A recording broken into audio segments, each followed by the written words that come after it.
Do you bleed green? Are you an ultimate Eagles football fan? Well, you're in the right place.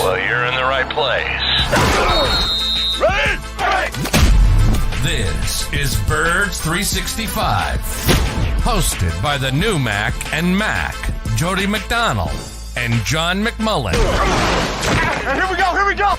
Who collectively have covered and talked about more than 50 plus years of Eagles football. Kick off your day with Birds 365.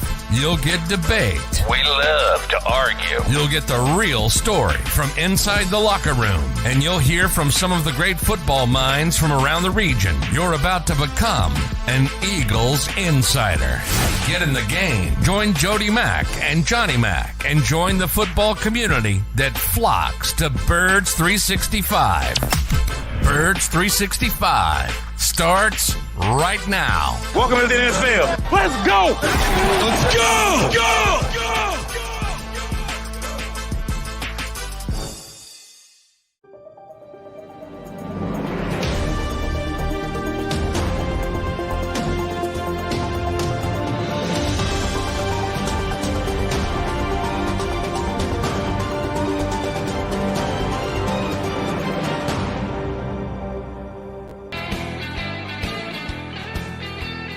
And a good morning, Birds fans. It is a football Friday. Yeah, we're going to talk football, and it is Friday, but it is not leading into an Eagle game. It is coming out of an Eagle victory, as they were victorious at Lincoln Financial Field last night in another imperfect win. They've had two wins. Both have been imperfect, but most important part of that is the win. The Eagles get out to 2-0 after taking out the Vikings last night. Down at the link where John McMullen spent how many hours? What time you get there? What time you leave? Traffic was bad all over. There was a big accident on 95. Now, I don't have to go that way, but a lot of guys who do were complaining about that. It took them like an extra hour or so to get down there.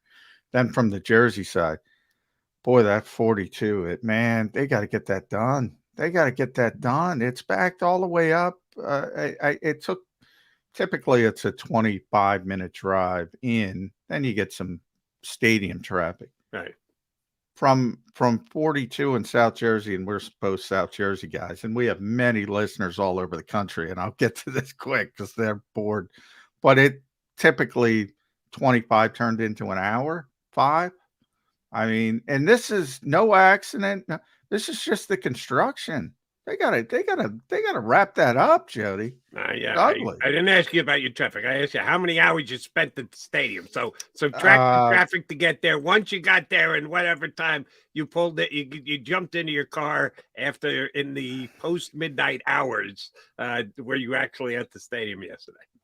Probably 11-ish. Oh, 11-ish. Man, that's a long day. 11-ish plus they were kicking us out. That's another thing. They're closing the stadium, which they've never done before.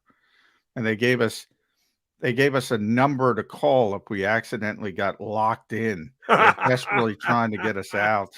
I'm like, if you're desperately trying to get us out, stop these damn night games, or at least start them an hour or so earlier. Call Roger Goodell on that one. Don't blame us. That's funny. Well, I'm glad at least a hell of a lot easier doing that kind of time after an Eagles victory rather than an Eagle loss, which it could have been last night. As I said, imperfect game. Johnny Mack, they recover an onside kick with 27 seconds to go. I'm sorry. Any game where you got an onside kick in the last minute that's less than a one-score game is essentially hanging in the balance. And I can repeat the phrase I just used. They could have lost. I didn't say they should have lost, but they would have lost. All I'm saying is they could have lost. You're down 21 points with 2 minutes to go. No, you had no chance to lose the game. Last night, that was the case. Of course they could have lost, and that's most NFL games. You never got the feeling it was very much like week 1. I mean, they were – yeah, I mean, it's certainly imperfect, but I never got the feeling that Minnesota was going to win that game. And you're right, if you get an onside kick, but you're an odds guy. What's the odds of getting an onside kick since they changed all the rules? Less than 10%. Yeah, I mean, I mean, of course, Devontae Smith could have bumbled the ball, but he's Devontae Smith. Yeah, I mean, look, they're 2-0. I can't believe some of the panic I heard around, both in the building and outside the building. It's hard to win these games. They're 2-0. They're winning in an imperfect fashion. The thing that impressed, well, number one, the offensive line. It is just unbelievable. I cannot believe for the life of me. Well, we always say this is a copycat league. Nobody copies the way the Eagles built. They're all worried about now you got to worry about the quarterback. I'm putting the quarterback aside. Obviously, you have to have a good quarterback. But as far as anything else, offensive line, defensive line, it's not sexy and nobody's going to get excited about it. But that's how you win football games. And that's how you don't turn into Minnesota. It's got all the skill position people. And you look at the numbers. If you're a box score guy and you say, oh, my God, Kirk Cousins throws for 364 yards with 4 touchdowns. Whoop-de-doo. Who gives a crap? Justin Jefferson, 2 consecutive weeks over 150 yards. And that guy's phenomenal. Who cares? You can't block anybody. You're going to make some big plays because you have that, and that's the nature of the modern NFL, because they make it so easy for the offenses, or at least easier. It doesn't matter if you don't have the foundation. None of the furniture, none of the nice things, none of the accoutrements matter. And I'm not going to say nobody does it, but very few follow the simple process of I gotta make sure this is set before I think about the other stuff. And that's the advantage the Eagles have. And I go back to 2 points in the game, Jody. Here's the Vikings had 1 lead. They took a 7-3 lead on a TJ Hawkinson touchdown catch. And the Eagles answered with that 16-play, 75-yard drive, where they ran it 13 times. 13 times. I remember talking to Shane Steichen about this. It was a Green Bay game. Same thing happened with Green Bay. They ran inside zone, inside zone, inside zone, inside zone. Kelsey was talking about it. It's got to be boring for the play caller. Inside zone, inside zone. They're not stopping it. Shane would say, F it. I'm going to doing it. That's what they did yesterday. They got the light boxes. They're not moving out of the light box. DeAndre Swift, everybody's going to give him his flowers, rightfully so. He was phenomenal. I'm going to take some credit for that because I was ripping the running back room all week, and all of a sudden he has a career game, jokingly. But these holes, Jody, and you could see it at the game, I mean, they're massive. They're massive. And Boston Scott averaged 8 yards a carry before he had a concussion. They were just plowing people off the ball. So they answer there. And then late in the game, as you mentioned, they're up 27-7. The game, you think the game's over. It was essentially over. But Minnesota, makes a couple plays. They have the long touchdown to Addison. And they had another touchdown with a blown coverage, KJ Osborne wide open. And you say, ooh, it's 27-21. And then they answer again. 8 plays, 75 yards. So for all the talk about, oh, they're not passing the ball, they're not doing this, blah, blah, blah, they answer. They answer. Now, you can't play like this against better teams. We'll see when they hit a better team. I thought it was going to be the Jets. It still might be the Jets because we're talking about, I know. I don't about the offense, and the Jets have arguably the best defense. I don't want to get you riled up, but it's not going to be as difficult as it would have been with Aaron Rodgers. Is all I'm trying to say. I don't know. Well, you were talking about the offense, so that's why I'm specifically comparing the Eagles' offense, run it down your throats, to the Jets' defense. It still could be a difficult. Well, that's not the point. They're against Minnesota's showing all the light boxes. They said, "All right, we're going to run it down their throats." They can do the other stuff as well. They can use A.J. Brown. A.J. was upset not getting the football. That's going to be a story. Devontae Smith, and actually he had a couple big receptions yesterday. They haven't gotten Dallas Goedert going. I get all this. At some point, they'll get the passing game going. That's what I'm trying to say. They can. That's the difficulty in handling the Eagles. They can toggle back and forth. All right, they had a nice blitz package early. They had the Eagles sort of on their heels offensively. Let's just run it. Maybe next week against Tampa Bay, it's something different. Let's just throw it. It's a nice stinking luxury to have. And we're at 19 out of 20, Jody. 19 out of 20 when Jalen Hurts is on the field, the Eagles win the game in the regular season. That's a pretty big stinking sample size. 19-1. 19-1, and the sky is falling. That's a nice winning percentage, 95% winning percentage. That's pretty damn good, if you ask me. It was reminiscent of 2 years ago when the Eagles struggled out of the gate, Sirianni's first year, the offense isn't clicking, and he said, we need to make two changes. Number one, I'm going to hand this off to Shane, see how that goes for a while. Number two, we're going to just have to rely on what we do real well. We got a really good blocking offensive line up front. Let's try and run the ball down the other team's throats. And they did just that and turned their season around and ended up making the playoffs. When in doubt, go with the big guys up front, run it down the other team's throat. They did it in 2020. They did it again last night. It is really something that's very advantageous to have in your back pocket. When in doubt, if you're passing games, having struggles, issues, whatever else, all right, fine. Let's just go back to pounding it right up the middle, and that's exactly what they did. And you're right, Swift had holes that he could go through.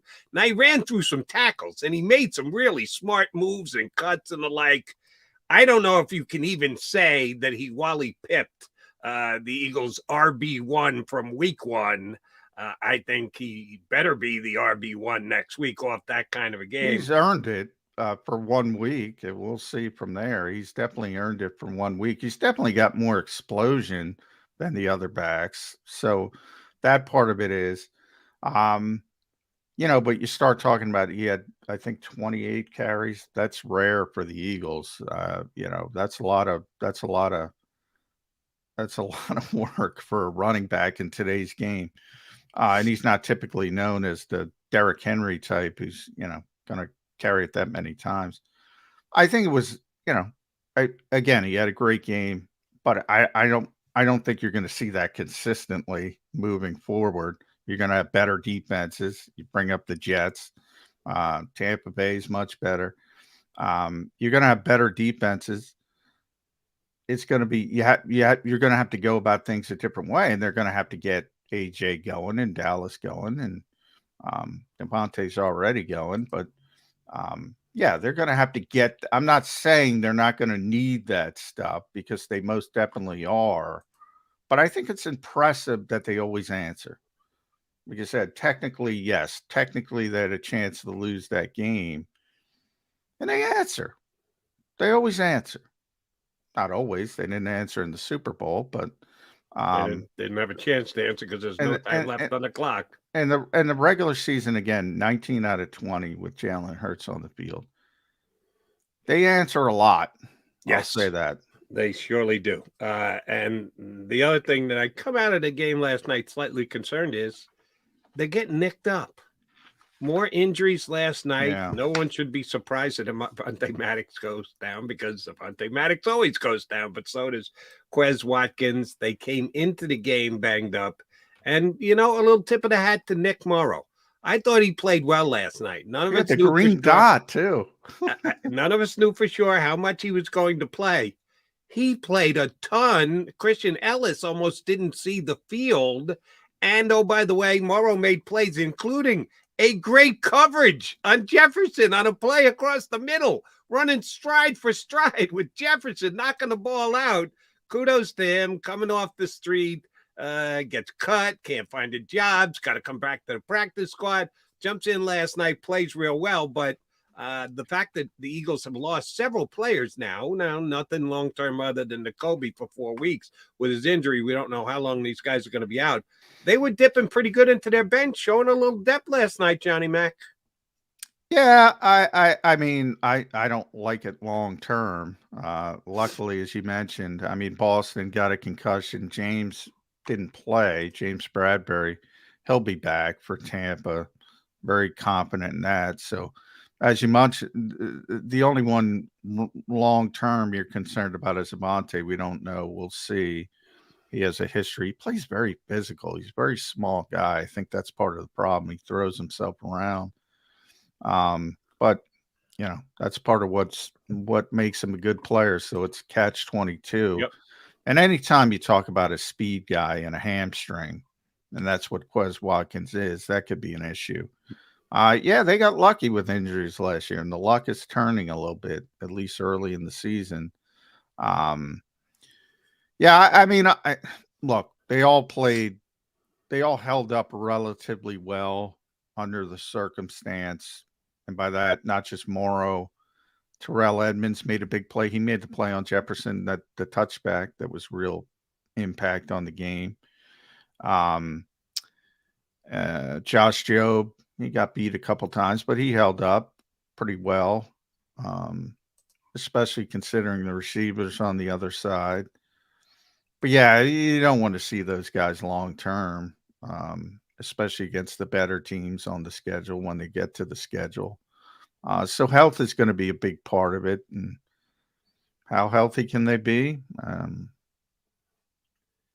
You can't predict it, and that's why you have to have some faith in your bench. You have to have guys that, you don't want them coming in week 2 and having to play till week 14, but you got to hold down the fort for a couple of weeks. You want guys who can do that.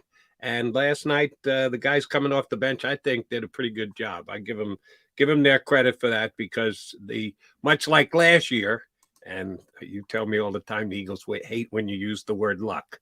Last year, they were lucky. They didn't get hurt. This year, they're having a little bad luck. They are getting hurt. You can't handicap and or project that. We make our predictions every single week here on the show. We try and get it as close as possible. It's educated guessing. That's all there is. There's a little luck involved with that. Well, it's luck involved with injuries as well. And last year, the luck went the Eagles' way. So far this year, the luck has gone against the Eagles. And guess Speaking what? of, before the game, there were 2 key players for Minnesota we were keeping an eye on, Christian Darrisaw and Marcus Davenport, and they were both active. And we said, oh, all right, maybe this is going to be a little bit more difficult. And between the 90 minutes, between you have to announce your inactives, Darrisaw tweaked his ankle, didn't play at all. Davenport tried to go. He played 4 plays and had to tap out. Even in that instance, you never know. So yeah, I mean, it's really hard to gauge who's going to be 100%. But the guys who had to fill in, I thought, did yeoman work. I will say, they weren't spectacular, but I think they were fine for the most part. Yeah, Josh Sweat made the one great play that caused the fumble. Sweat was unbelievable in that game. He's a beast, and I think he does get a little underrated, because it just seems like somebody jumps up and enjoys. It's a year. Speaking of injuries this year, Jody, I never saw somebody get carted off from getting destroyed on 1 rep. Josh Sweat, I feel bad for the kid. Oli Udoh is the name of the Vikings backup left tackle. Got carted off with a significant knee injury, is what they described it as. He just got destroyed on the rep and fell backwards awkwardly. It's Josh Sweat is. I just saw somebody complaining about the Eagles' pass rush late. Were you not watching Josh Sweat? Josh Sweat was destroying that team. He had 5 quarterback hits, but he had 1 sack. So that's what they looked at. By the way, it was a strip. It was a strip sack. They gave him the ball at the 7-yard line. Right. Gift touchdown. Yeah. Yeah. He was unbelievable. He was. And, by the way, you can harken back to the QB show. Kirk Cousins got killed last night. And you got to give it to him. He hangs in there. He takes the hit. He delivers the football. Another primetime loss, and we'll certainly harp that. But I got to give the guy some props, because that Minnesota line is not good, and the Eagle defense got Yeah. after him. Could have I used tried an to extra tell sack or people. two, but he was on the ground after almost every ball he threw. I tried to tell people, but that's what I'm talking about, the prime time stuff. So all Eagles fans who say that, and everybody says it, it's not just Eagles fans. Are you going to blame that loss on Kirk Cousins? Yeah, you can't. I mean, that kind of stuff just drives me nuts. I mean, the prime time, he can't win prime time game. Like everybody else sucked. He's trying to lift that team. But, He's trying.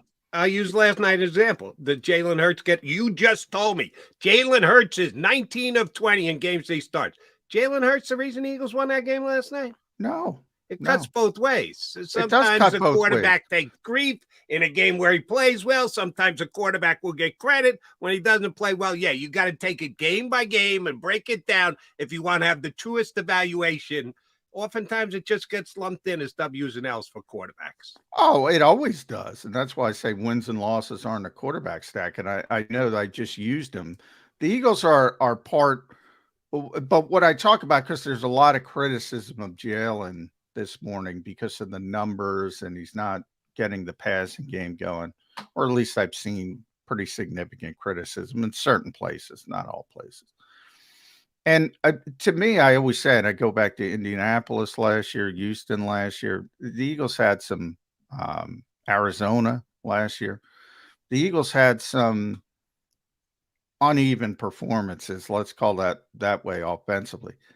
But he always makes a play. I talked about it after New England, the relentlessness, you think you got him pinned in, and all of a sudden he converts a first down out of nowhere, and you get these long drives.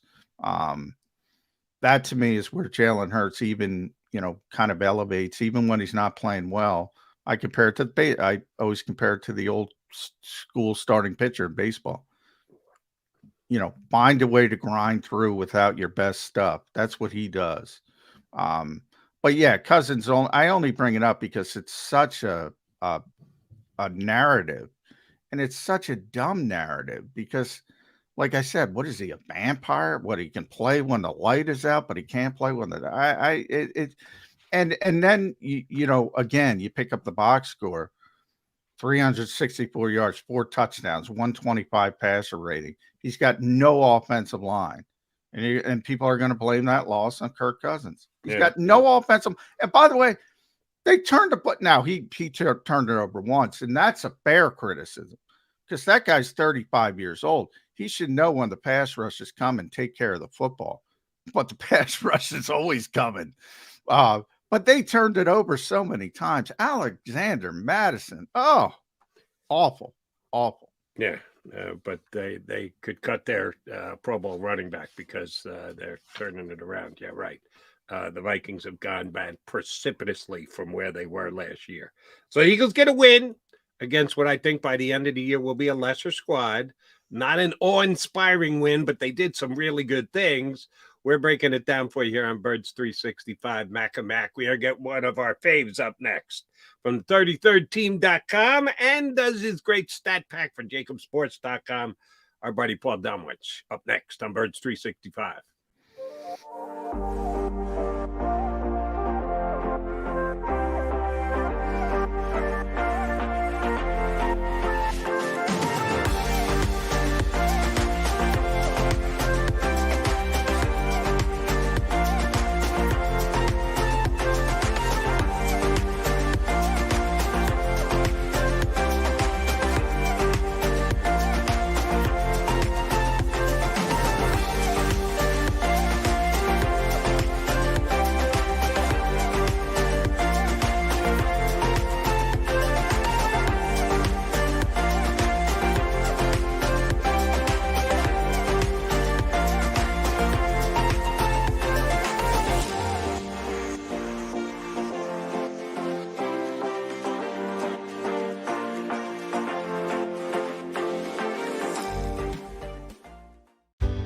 Go passionately. Go fearlessly. Go confidently. Go Birds! Go confidently towards your goals with First Trust, Philly's hometown bank for nearly 90 years, and the official bank of the Philadelphia Eagles. We're focused on getting you over the goal line. So go with conviction, go with trust, Go Birds! and go forward with us by your side. First Trust Bank, the official bank of Philadelphia Dreams. Oh, and go Birds.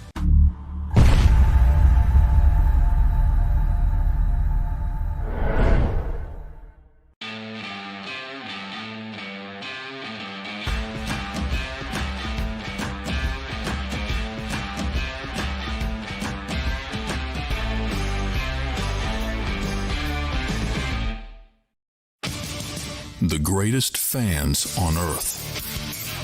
It's a bold statement, but would you expect anything less from Philadelphia? 58 years of heartache creates a toughness, a grit, a resolve not found in most.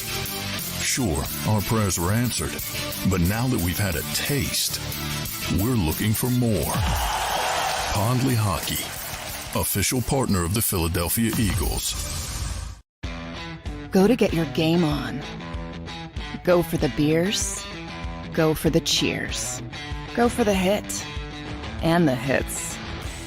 Go for the stakes and the stakes.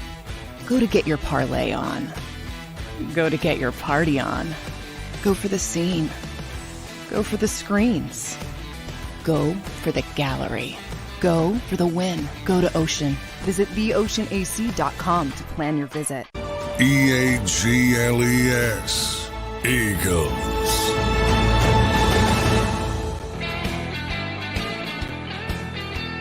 You got John McMullen, Jody McDonald, a.k.a. Mac and Mac here on Birds 365, and we've got Paul Hawaiian Shirt Domovich here with us. Damo, good to see you. Love the shirt. Here's where I want to go with you first, Mr. 33rd team. 33rd team is often the team of officials on the field. And last night's officials to me, and they had a guy in the booth who was just confirming everything, which I didn't quite understand. Minimum of 4 pass interference penalties that they missed. And I think that they're a little quick to throw the flag, but you get to a level, you watch enough football, you get to a level, you believe you know it is a pass interference penalty. There were a whole bunch of them on both sides last night. I couldn't believe that they didn't call because it looks like what I think of as a pass interference. And the analyst that they had, the ex-referee, was saying, oh, no, if it's simultaneous, if it's close enough, if it's the ball coming, that's a good non-call. And I'm going, really? Okay, if you say so. Are we to read into this that they're going to give D-backs a little bit more leg room here this year, that you're going to be able to get there slightly ahead of the ball and be able to, like, pull a guy's arm down like they did to A.J. Brown last night? Well, so far they seem to be. On some of those calls yesterday, I got to agree. I think the analyst pointed out at one point that, you can watch them in slow motion and you say, well, it's an obvious pass interference. He grabbed his arm before, like on the AJ deep ball to A.J. Brown. It was pretty clear that he knocked his arm down before he ever had a chance to touch the ball. And then you watch it in real time, and it's hard if you're an official. It's hard to make a call there. So I think it appears that they've been told to err on the side of let them play this year as opposed to over officiating. Is that a good thing? I think it is. I like Good. it. So do I. Let them play. Let those guys battle. Yeah, I think it's a good thing. That was pass interference on AJ. I didn't notice that many. I think Evans was early on somebody. And the one down the middle of the field in the fourth quarter, he was like there a second and a half ahead of time. Yeah. A blatant pass interference. Yeah, And I noticed too. Slay had at least 2. Slay. Yeah, They let Slay play against Jefferson. Yeah, they did last year. Pass interferences. They're like, nope, you got to play on. Man, that was part of the success last year. For people that thought that was going to continue, that wasn't going to. Jefferson, whatever. But who cares? Like I said, he had, what do you have? 111 receptions for 159. All right, he's a great receiver. Who cares? They have no offensive line. They can't block anybody. Of course, he's going to make some plays at time. But that's where I want to start with you, Damo. This offensive line, this, as you pointed out, 10th 200-yard rushing performance in the Nick Sirianni era. That's ridiculous. In the in the modern NFL. Those holes, I wish people could see it from over top, as you got to see many years in the press box. I mean, DeAndre Swift, phenomenal game. I know people are going to get on me because I criticized the Eagles running back room as a whole. He had a tremendous game. But, man, these holes, Damo. Let's put it this way. If DeAndre Swift was running behind the Vikings offensive line, he would not have had a great game. You got to talk about the offensive line first, don't you?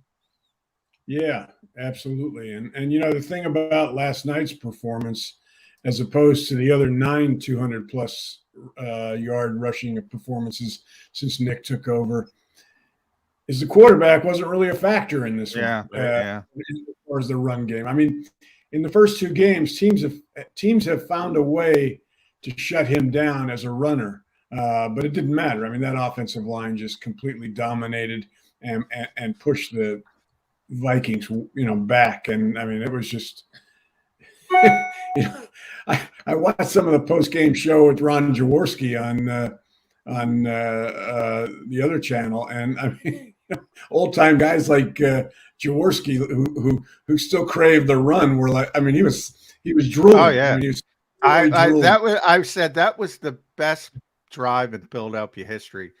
They won 16 plays, 13 runs, and Kelsey was talking about after the game. It was like it was all inside zone. It was all the same thing: inside zone, inside zone, inside zone, inside. And he said it's got to be boring for the play caller, but to his credit, people are criticizing Brian Johnson. Why would you stop? And he didn't stop. It was the most Philadelphia drive ever, and I can't say enough about one. Our old friend Jordan Hicks is on Minnesota. At one point, Jordan Mailata completely pancaked him. Kelsey dominant. Cam Jurgens has fit in seamlessly. We were all concerned about that. Now they'll have tougher tests, no doubt about it. Although I think New England was a tough test. I think Tampa Bay has a good defense. The Jets, Jody's Jets are coming up. Very good defense. They're going to have some tougher tests. But I never go into a game, Damo, saying, "Oh, the other side has an advantage on the Eagles' offensive line." Literally, never. That is a tremendous luxury to have. Yeah, I mean, this franchise's approach from going back to when Lurie and Banner took over in the mid-'90s was you build through the lines. You obviously need a good quarterback. But if you've got 2 strong lines, you've got a chance to go places. And, right now they've got the best offensive line in the league probably. And, watching Josh Sweat yesterday, I mean, he looks like a combination of Myles Garrett and Khalil Mack. Yeah. Wow. He had a tremendous game. Real quick before you jump in, Jody, why don't teams copy the Eagles?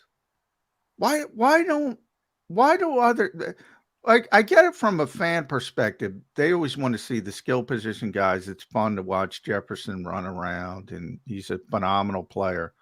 Why do other teams, they always call it a copycat league. Why don't they realize you can't? I've been talking about it all week. If you can't block people, you can't play offense in this league. Why don't more teams copy what the Eagles do?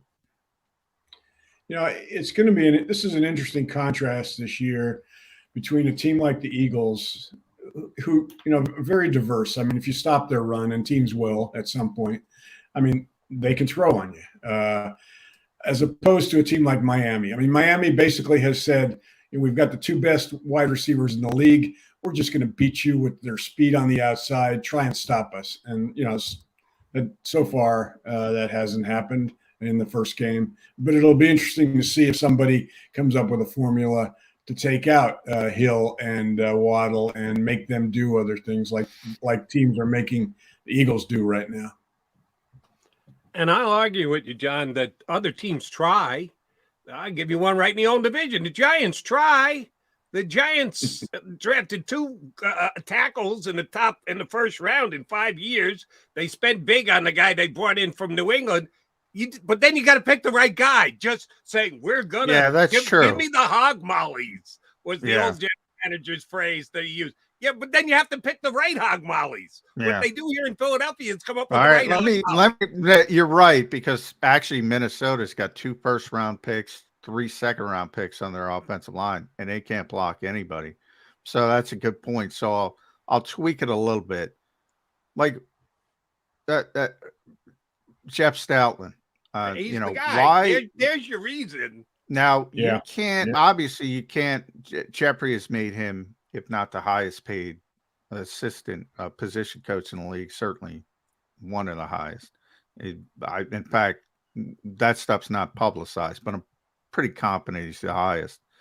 So you can't steal him away. But why aren't, whether it was Eugene Chung before who has had trouble, or Roy Isman, why aren't people, trying to pilfer away his assistants? I don't know. Sometimes I don't understand this league. That's legit. I think with Stoutland, I mean, I don't know necessarily it's like what you've learned from him as assistant.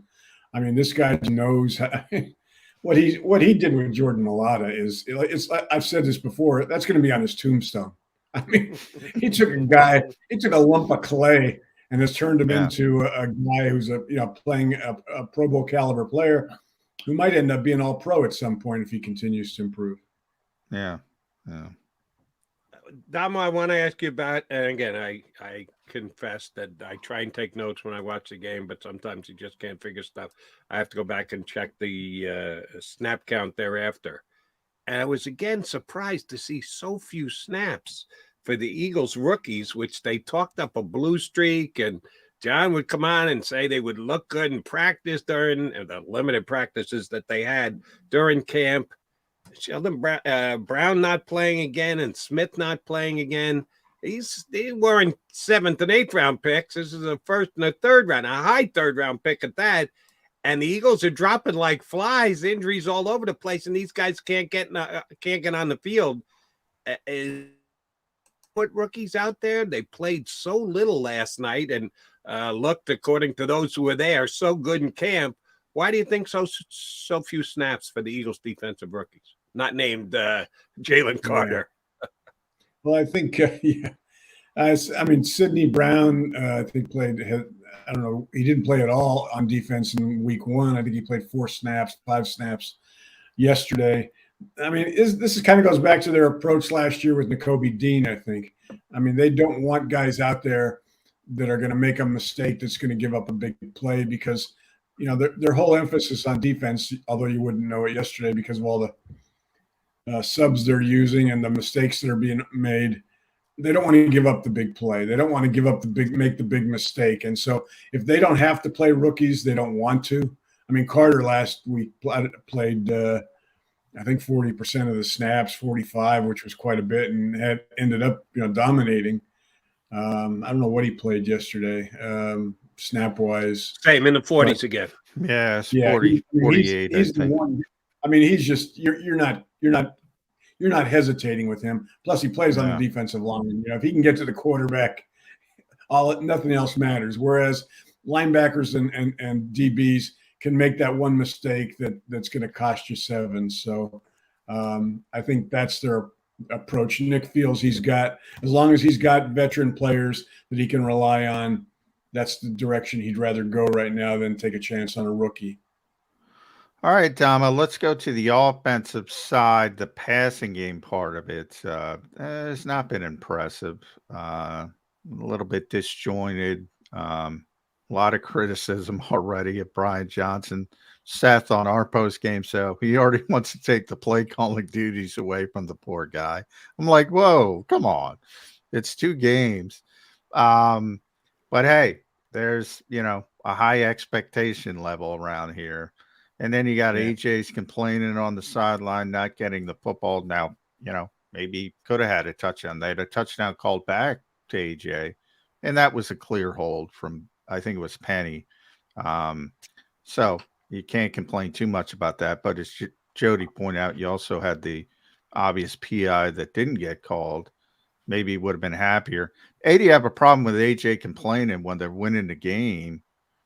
And B, What's wrong with this passing game as a whole?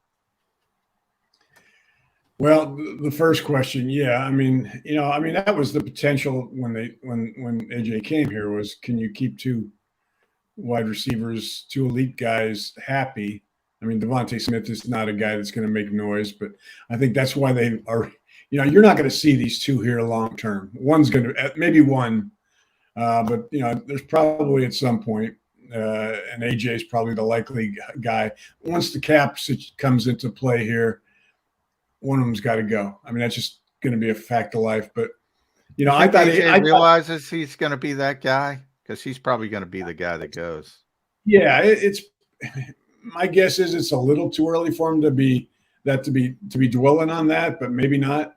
I thought after last year, watching the way Jalen handled him, that it would be less of a problem than if AJ was still in Tennessee or someplace else where he was not getting enough targets to keep him happy.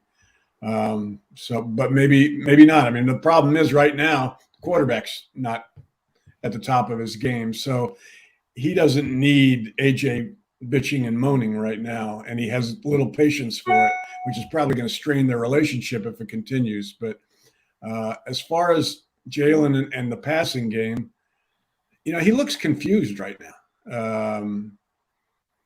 Teams clearly, I mean, Brian Flores and Bill Belichick clearly spent an inordinate amount of time in the offseason. Yes. And they're both great, by the way. Yeah. I don't think people realize. Yeah. And the problem is other teams they're going to be facing are going to watch what Flores and Belichick are doing to this offense, to this quarterback, and follow suit. I mean, like I said, they've taken away the option, the run option. You watched yesterday, every time he'd fake to Swift and try to run with it on a designed run, those safeties were up and playing very smart. I mean, they weren't overplaying. They just gave him no room to run. And so, and then I watched him in the pocket, too many predetermined passes. You saw that last week when he missed Goedert wide open twice because he was focused on Brown or focused on Smith. That you can't do that in this league. I mean, and he, but they're confusing him a little bit. And I think, he'll get better at it. He's seeing different things this year than he saw last year when nobody seemed to be paying attention to his or respecting his passing ability. I watched a play early on in the game yesterday. I've only gotten through the first quarter on the film. He's in the pocket, steps up. He's got an easy dump off to Boston Scott, which he should have done. I don't know how many yards Boston Scott would have gotten, but he wouldn't have gotten sacked. Instead, he holds the ball and takes a 3-yard loss, and they end up punting. Those are the things he's got to avoid. And I think he's going to get better at this. And I think Brian Johnson and he are probably, going to be spending night and day in the film room during this long hiatus before they play again. But yeah, I mean, he's not playing like he did last year right now. And I think a lot of it has to do with what the first two defenses are doing to him. Which gets me back to what John and I started with on the show, Damo, which is, sometimes you just take what the other team gives you. If they're going to play light boxes and safeties back and not let Jalen beat him over the top and have guys spying him and not allowing him to run the RPOs, okay, zone read right up the middle. Here we go. 13 carries, 15 plays. Well, at some point, doesn't the DC have to adjust to that? If Flores is this defensive genius, how do you go with the drive that the Eagles did and just run it right down your throats? At some point, you got to go, all right, we might need to flex out of this. All right, they've kind of figured out what we figured out here. We have to adjust now. And the Vikings never did. Well, because they're playing against the best offensive line in the game for starters. It's not as easy as just saying, we're going to stop this. We're going to put an extra guy in the box, because they can handle an extra guy in the box and still run the ball. This reminds me so far of 2 years ago, not last year, but you remember 7 games in, the offense is struggling. Jalen's at a point, Jalen still hasn't gotten it yet. And Nick just said, let's just focus on the run game and stop putting so much pressure on our quarterback. And after that, they were averaging, I think, the rest of the season, last 9 games that year, something like 175 rushing yards a game. Yeah. And they were all talking about it last night, Dom. Landon was, would you, he always says that. Would you rather punch somebody in the face or get punched in the face? Of course we want to run block. And sometimes you want to, but I get the Eagles' philosophy. We all know Jeffrey Lurie, and he's right. You got to have a high octane passing attack to win consistently in this league, the way it's set up now. But boy, they have such an advantage running the football. I do start to wonder, why do they mess around so much? And I asked Nick that, and he kind of said, well, sometimes it's the passing game that turns us around and gets us out of the lull. But man, when those guys get going, they have 4 all-pro level players on the offensive line, and Cam Jurgens, who looks pretty good after 2 starts. I'm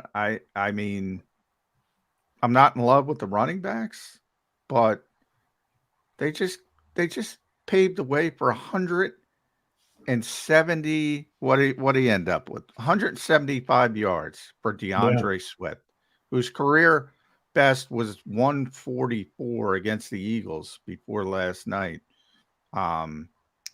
He's never had more than 600, I think, and 13 yards in an NFL season. He had 175 in one game. I'm going back to 2 years ago. I'm going to ride this offensive line, and maybe they switch up, Damo, at some point. You're talking about everybody's trying to do this to Jalen, everybody's doing, and then they say, oh, we're getting gouged, we got to change. And then it opens up AJ and Devontae. The problem is AJ going to persevere until he starts getting the football again? Yeah, it's going to be interesting to see what defenses do to them going forward, and how they counter it. We still haven't seen much of the slant game, quick slants. Yesterday you take away those 2 deep balls. I think that accounted for like 110 of their 174. Yeah, Devontae only averaged 33 yards a catch last night. Last year's screens were very effective. Yesterday, teams have shut that down too. They tried it about 5 times yesterday. None of them had any success because teams have kind of studied those on film too, and obviously something has set off a trigger that allows them to get a jump on them. So, but the key to this offense last year was its diversity. You stop the run, we're going to beat you with the pass. You stop the pass, we're going to beat you with the run. So I don't, long term, there are going to be teams that aren't going to let them do this. So they need to crank up their passing game. All right, Damo, need an answer to this one because it cost me my wagers last night. I figured improperly. I knew the Eagles were going to throw the ball to Dallas Goedert, and I should have used his over in catches rather than his over in yards because the over in yards was 48. And he made 6 catches for 22 yards. When did Dallas Goedert become the dump-off guy? I remember Dallas Goedert getting down the seam and running over people and averaging about a 12-yard per reception number. And last night they got him the ball after only throwing it to him once week 1, but he didn't make a play all night long. What was the Eagle line of thinking there? Is that the new use of the tight end? He's the release guy? Well, I don't think it was intended for him to be the dump off guy. His yards after the catch, last year I believe he was either first or second yards after the catch among tight ends. This year, he's catching the ball and there's somebody putting him on the ground. So I'm going to give credit to the defense there. They are not letting him get open. The screen, like I said earlier, the screens didn't work. That was last year. I want to say almost 20% of his receiving yards last year came on screens. So, again, teams have studied this offense. They have, the first two teams they have played have found ways to take away some of the weapons, some of the things they did so well last year. And now it's time for Brian Johnson and Nick Sirianni to go back to the film room and figure out a way to counter. It's like a chess game. Defensively, Damo, I don't think the Eagles played all that well. Well, I think the front played well. I think Slay played as well as a cornerback can when a receiver gets 11 for 159. I still think that's how good Jefferson is. But I thought he played well. But they had the 4 turnovers. Now, one was on special teams. Do we give them credit for? I mean, they punched the ball out. It was Terrell Edmonds on Jefferson. It was Justin Evans on the punt return. Sweat with the most notable with the forced fumble. Then I forget who knocked it out of Madison. Abante knocked it out at the last second. Is that just sort of? You can't count on it, but do you get? I know the Eagles. Nick will tell you. We practice. They got the big ball security sign at the NovaCare complex. Can you count on that week after week? No, not 4 in one game. Last year, you look at the numbers. First 8 games plus 15 turnover differential. I mean, they were just knocking balls left and right. They weren't making their own errors. Last 9 games, they had a -8 turnover differential. And not coincidentally, went 6-3 in those games. Yesterday, I mean, should we give him any credit on the Jefferson fumble? I mean, that was more him than Evans? Probably. Trying to, Edmonds, and that play was a 10-point turnaround. That was a swing. Yeah. They scored a touchdown there, and the Eagles don't get the 61-yard field goal, and it's, so I mean they were very fortunate to win this game. But then, I give them the excuse that, they're missing Blankenship, they were missing Bradbury, they lose Maddox, and I think my guess is he's going to be out multiple weeks. I don't know, we'll find out, but. Yeah, he was holding his shoulder. It didn't look great. Yeah. No, and he's just a guy that's always going to get hurt now. I mean, you can't count on him. Too small. He's getting the crap kicked out of him inside.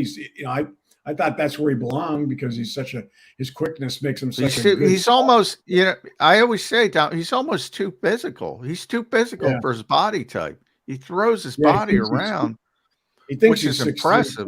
Yeah, exactly. But he can't hold up with his body type. Yeah. And he's a good player when he's out there. You're going to go long term with Goodrich in the slot? That scares me. TJ Hawkinson is not known for his yards after catch ability. I think he had 8 for 35 in week 1, and he ran over Mario Goodrich like he wasn't there on the one play. So. Yeah, I mean, it scares me. They gave up 3 touchdowns on Minnesota's last 4 possessions. I mean, they had a chance to put this game away and just were incapable of it. Well, it was 20. At one point, it was 27-7. I mean, the game should have been over. Exactly. They couldn't close. Yeah. Right. But is Josiah Scott still available on the street? They may be putting a call into him. No, he's on Steelers. Steelers picked up Josiah. Steelers picked him up? Sorry, Josiah. I didn't call into Asante. Yeah. I'd call Asante Samuel. Get him out of retirement. All right. Damo, last one for me. They're 2-0 now. And you got a nice mini bye here in the middle of the season, which will let them get healthy before they have to take it on the road down to Tampa. Tampa beat the Vikings last week, and the Eagles just beat the Vikings. So if A equals B and B equals C, the Bucs got any shot against the Eagles down in their house come 10 days from now? Baker Mayfield? No. I mean, Kirk Cousins can kind of slice and dice defense if you let him. I think Baker Mayfield's going to get sacked 7 times and throw 4 interceptions. I have little faith in that guy. Well, the big game for Josh Sweat, baby, coming. I feel NFC Defensive Player of the Week for Josh Sweat in that game. No, it's after that. It's after that game that things get a little tough, and they got to play better. But I think they can still struggle with some of the problems they've got and still beat Tampa Bay on the road. Got to get a little offensively. Yeah, the Eagles will score too many, but they can't keep up with the Eagles offensively. Yeah, I agree with that. Yeah. All right, Damo. Always a pleasure when we get you on. We love handicapping you. I'll ask this of John McMullen. Which wardrobe is more intriguing, Damo's or Gil's? The Gil T-shirt from where, or the Damo? What color is this week's Hawaiian shirt? Because I love the Hawaiian shirt. I love I love when Andy shows up with them. I love when Damo shows up with them. Gil's just taking Ivy League T-shirts to try to make himself look smart. So, and we see through that. But we love seeing Damo when he punches up on our show. Thank you much for doing it today, Damo. We'll talk to you next week. Take care, guys. Thanks, bud. Paul Domowitch, 33rd team, and his stat pack on JAKIBSports.com. You got to check it out each and every single week. All right, Jody Mac coming back about 25 minutes from now. Our pal Scotty Grayson from Fox 29 is going to join us. Still plenty of Eagles, Vikings to break down from last night. And at some point, we got to talk about the big game coming up this weekend. All you Eagle fans out there, join hands with me, Jody McDonald, and say Jets, Jets, Jets, Jets, as they go down to Dallas to take on the Cowboys. We're coming back next here on Birds 365.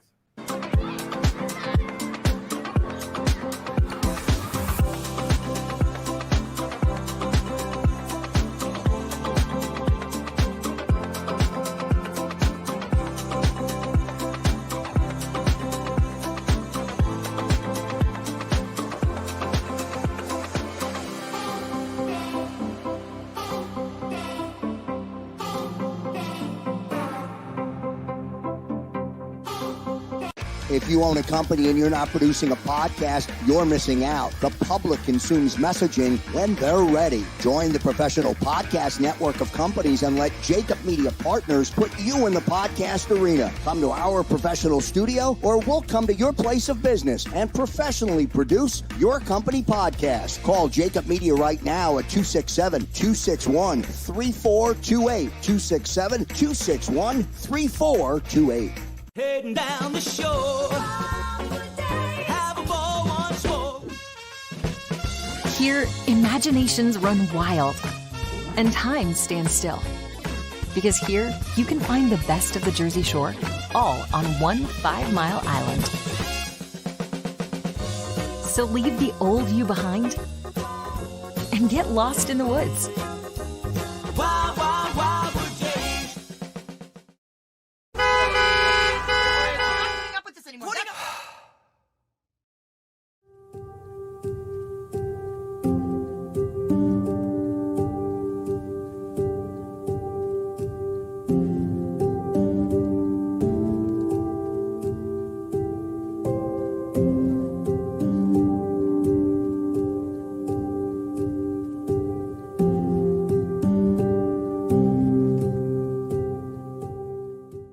Score and save in southeastern PA and Delaware with Colony Pools this football season, and let the experts close your pool with a custom Merlin safety cover in green for the birds. And if you join our Winter Watch team, we'll give you another 20% off, and Colony Pools will handle it all. Keep your tiles on your pool, not in your pool. Fly with Colony right now, birds fans. Visit flywithcolony.com.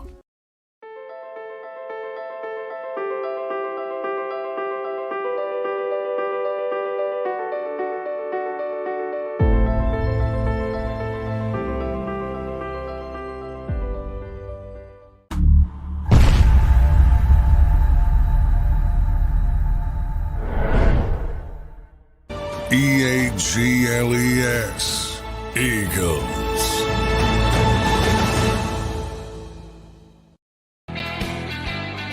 I cut a little close that time. How to get a coffee refill. Appreciate you hanging in with us here on Birds 365. Your Mac and Mac guys, McMullen and McDonald, after an Eagle victory over the Minnesota Vikings, in which DeAndre Swift went off for 175 runs. And John correctly points out he had some holes. They did a pretty good job in front of him. It wasn't just all DeAndre Swift.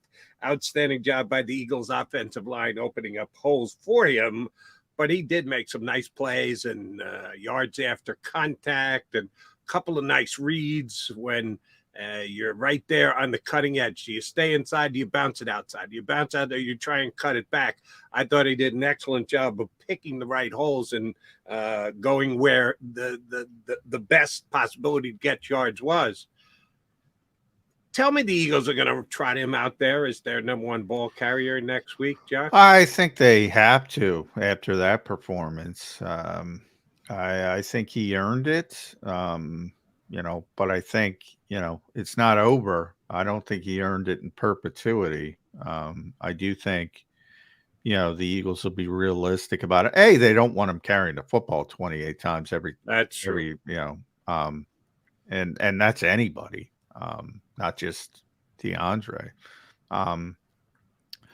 But so obviously it'll be more of a mix. And they lost Boston Scott. What it really tells me, though, they don't like Rashad. But why is Rashad Penny here? I mean, he couldn't even get a touch until Boston got his concussion. It's like, why is he here? That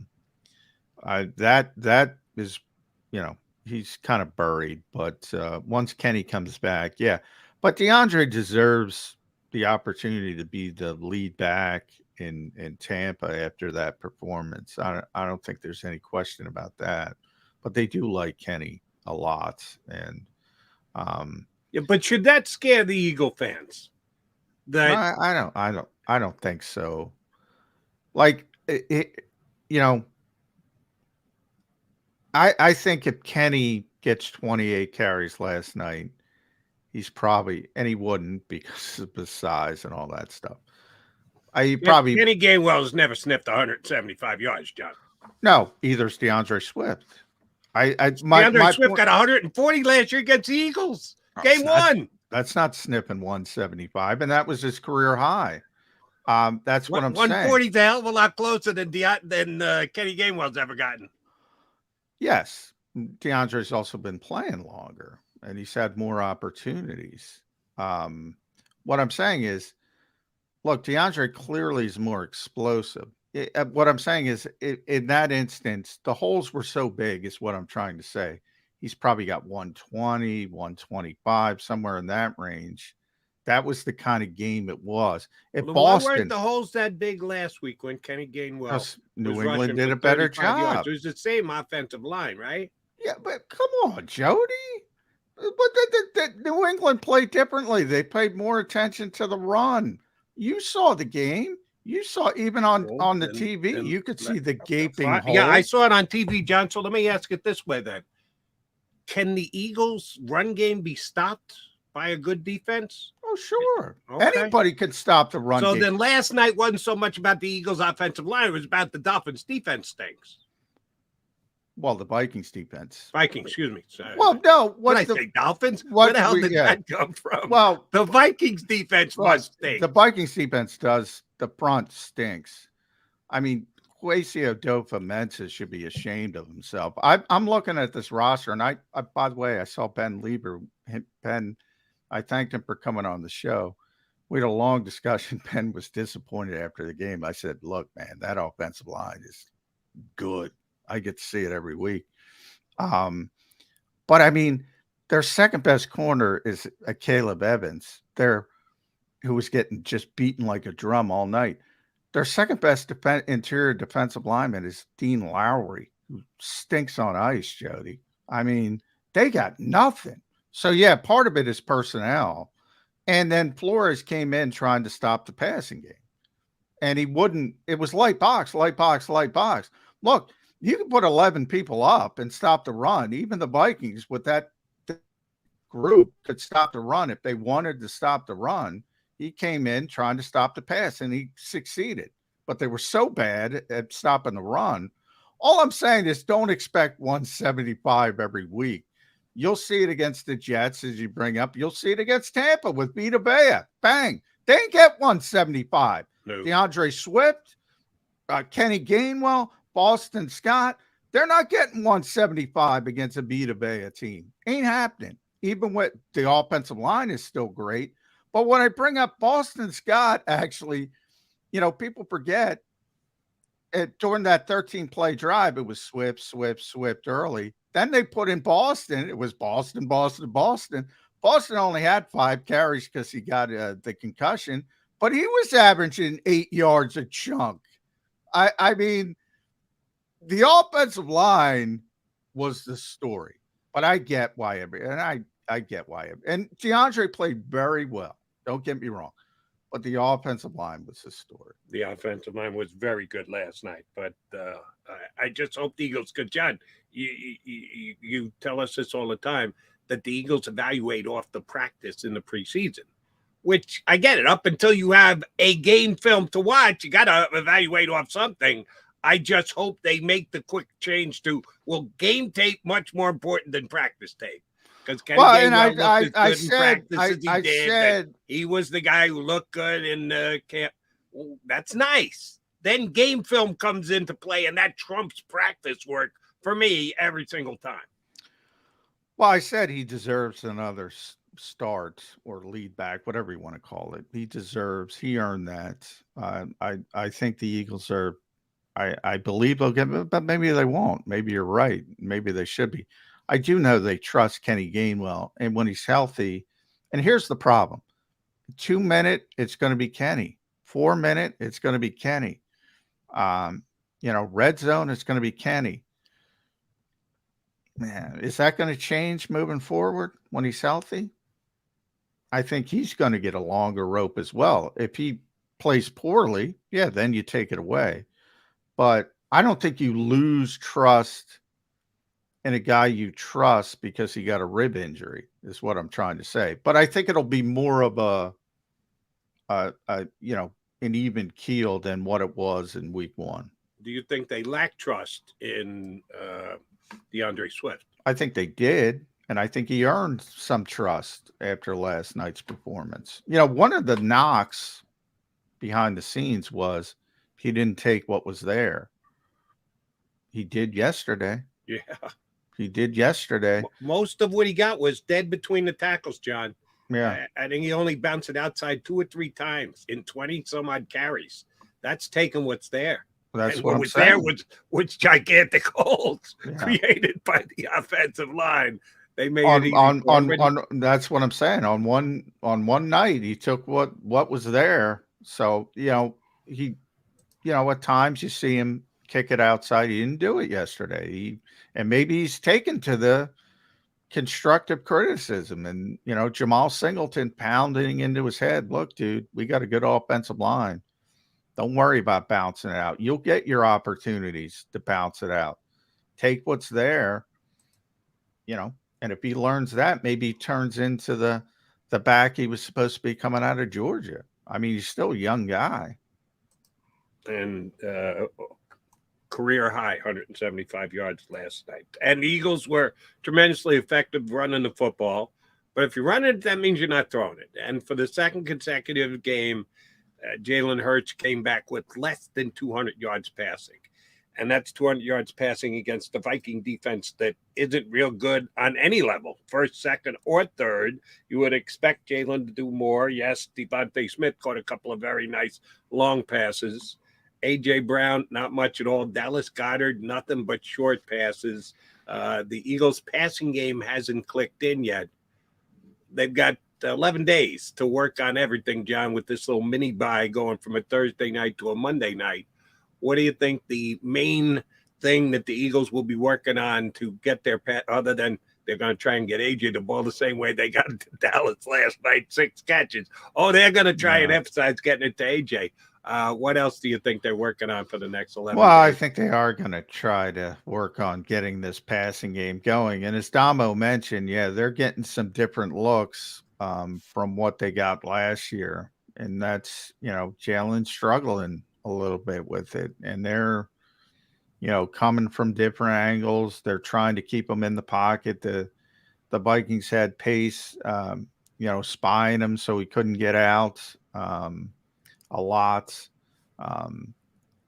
These are different looks. He wasn't getting these looks. Last year, people thought, hey, we got to stop the Eagles' running game because remember, they're coming off the 2021 season where they turned everything around by running the football down people's throats. And people are focused on that. It was ironic because it was Minnesota in week 2 last year and Minnesota week 2 this year. Last year, the Vikings had Ed Donatell. They said, we're going to make this guy throw it. And he killed him. You go back to that game. I pull up the box score in the break maybe. They killed him throwing the ball. Jalen was unbelievable. That was his coming out party saying, yeah, I can throw the ball from the pocket against that stupid, defensive philosophy. And then this year, Flores is like, no, I got to stop this guy. And they're doing it. And then they just go back to running the ball. That's that diversity Damo was talking about. Very few teams can do that, but it gets ugly in the moment because people want everything. They run for what was the total yesterday? 250 something. As I mentioned, 10th time they've done it in the Nick Sirianni era. So 259 running the football, and people are complaining because they couldn't throw the football. Well, why would you throw the ball? It's the same with the blitz on defense. Why would you blitz if you don't have to? If you're running for 259, they're going to let you just run for 259. Yeah, it's pretty simple if you ask me. And I'll say this about the offense and the defense, same thing. What I think that Kansas City did last year, and the Eagles did too, it comes down to a field goal last play of the game. You want to win in the National Football League? Be balanced. That's the best way to be able to run the football and throw the football. If the defense is going to take a hardline stance against you, you lean on the other side. It's pretty damn easy. It's not all that hard. And the Eagles have the ability. They showed it last night. You can pick your poison. You can tell us what kind of defense you're going to throw at us. We're just going to beat you the other way. And they are one of a handful of teams in the National Football League are good enough at both things to be able to do that. And it's the same thing on defense. If you don't have to blitz, don't blitz. If you say, all right, we're going to make you bring an extra, all right, when we blitz, we're going to get there. Now, the last couple of years under Gannon, they almost never blitzed.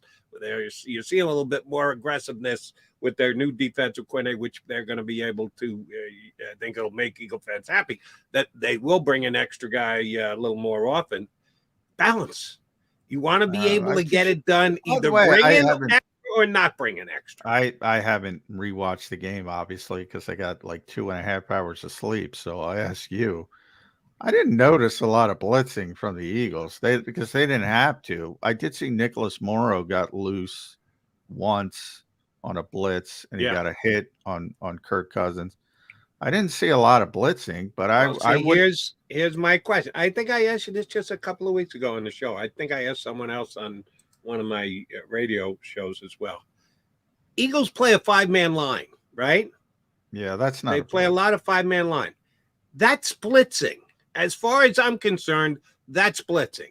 Now, if they've changed the definition, maybe I got to go back and double check it. Going 4 against 5 is regular rush.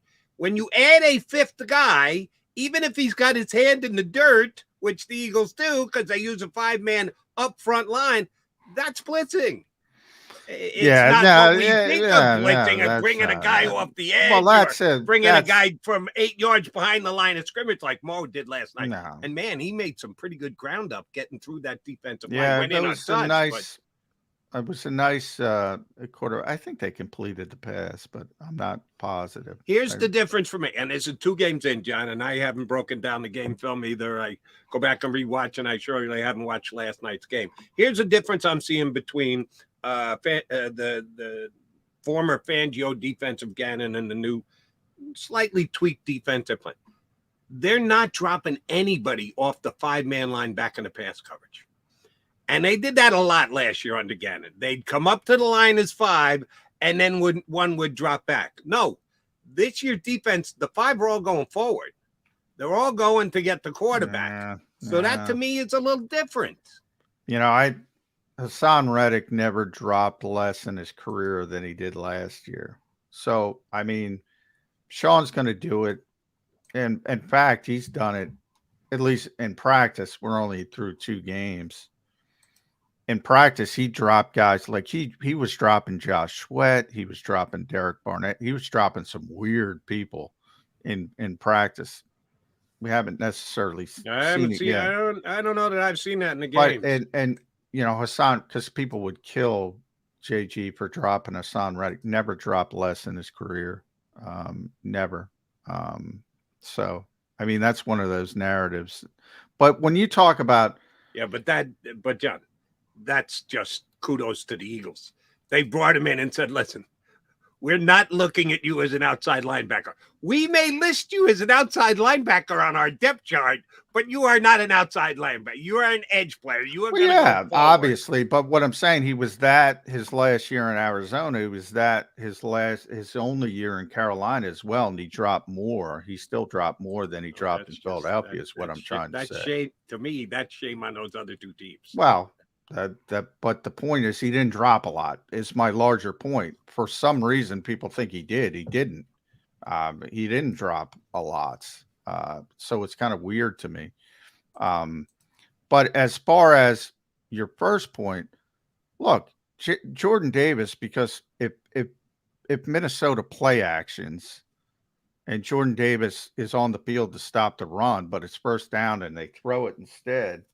I mean, that's not a blitz. I mean, Jordan Davis this is not a blitz. Jordan Davis is getting to the quarterback. No, but Jordan's playing very well. Yeah. I'm saying Jordan Davis can't blitz. He's the extra guy. He can't blitz.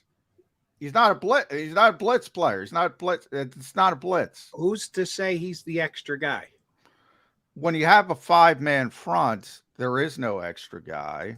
When you're trying to stop the run, and if it's 1st and 10, and you got the 50 front, the big Fangio 50 front, and they play action, and your goal is to stop the run, but you say, "Oh, they're throwing," then you just got to try to get the quarterback. Yeah, that's not what people are talking about when you describe the blitz. Now, you can describe it as saying an extra rusher, but that's not going to satiate the fans who want to see a real blitz. Right. So But John, I'm just trying to, maybe I'm swimming upstream here. I'm trying to educate the fans that when you have, to me, the definition of blitz is one more pass rusher than 4. That standard 4-man line in the NFL, if there is another guy going forward trying to get the quarterback, that's a blitz. It's not the prototypic blitz of a guy coming from the far outside or a guy lining up 6 yards behind the line of scrimmage and just flying forward. But a 5th guy to me is a blitz. Maybe my definition is wrong, but to me, I'll give credit to the defensive coordinator. Well, then the people that break this stuff down, then you got to look at, the Eagles play gap and a half. It's called gap and a half defense when it comes to run support. So then you got to see, all right, is Jordan Davis even attempting to rush the passer because he's playing gap and a half on first down? Then you got to get into that. You're saying the 4-eye guys, they're playing 4-eye technique. They're playing gap and a half. They might not even go after the quarterback because, they're fooled by the play action. Right. But so you watch the games and you've seen if Jordan Davis is just going to get up and draw 2 blockers and let everybody, okay, you're right. He's not a blitzer. He's not going toward the quarterback. He's going toward the quarterback. Once they know it's only a play action pass, he's beating his guy and getting his hands on the QB. That's got to count as blitzing. By definition, unless he changes his position, which I don't see happening anytime soon, Jordan Davis can never blitz by definition. Yeah. I mean, he can't. That's just no nose tackle. Shade technique can blitz. So if he gets the quarterback, if he actually registers a sack, is it not a sack? That's a pass rush. That's a pass rush from a nose tackle or shade technique. Okay. I'm saying he can't, by definition, blitz because of the position he plays. I get that. I have my own definition. I guess it is. If you are the fifth guy on a play and you get third quarter, that still counts as a sack. I would consider that a blitz. Maybe I'm out there on an island by myself. Then I'd focus on the edge guys. Give it to Josh Sweat or Hassan Reddick, but the nose tackle, no, absolutely not. He is John McMullen. I'm Jody McDonald. We are Mac on Birds 365. We're going TV on you next.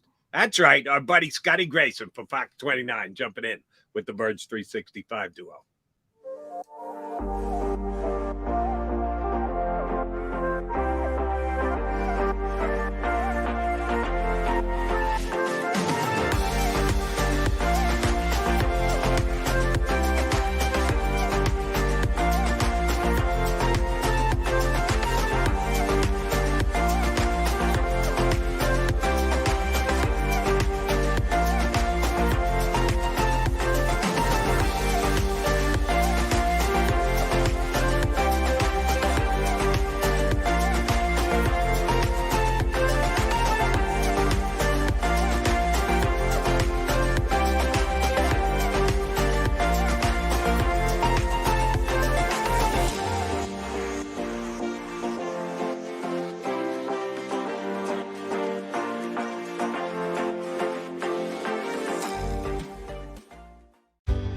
Go passionately. Go fearlessly. Go confidently. Go Birds! Go confidently towards your goals with First Trust, Philly's hometown bank for nearly 90 years, and the official bank of the Philadelphia Eagles. We're focused on getting you over the goal line. So go with conviction. Go with trust. Go Birds! And go forward with us by your side. First Trust Bank, the official bank of Philadelphia dreams. Oh, and go Birds.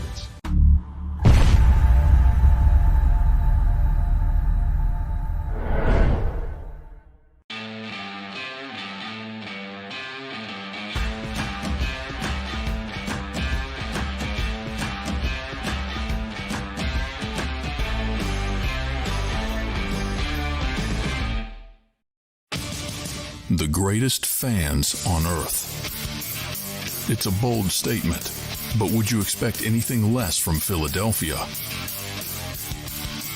58 years of heartache creates a toughness, a grit, a resolve not found in most. Sure, our prayers were answered, but now that we've had a taste, we're looking for more. Pondley Hockey, official partner of the Philadelphia Eagles. Go to get your game on. Go for the beers. Go for the cheers. Go for the hit and the hits. Go for the stakes and the stakes. Go to get your parlay on. Go to get your party on. Go for the scene. Go for the screens. Go for the gallery. Go for the win. Go to Ocean. Visit theoceanac.com to plan your visit. EAGLES, Eagles.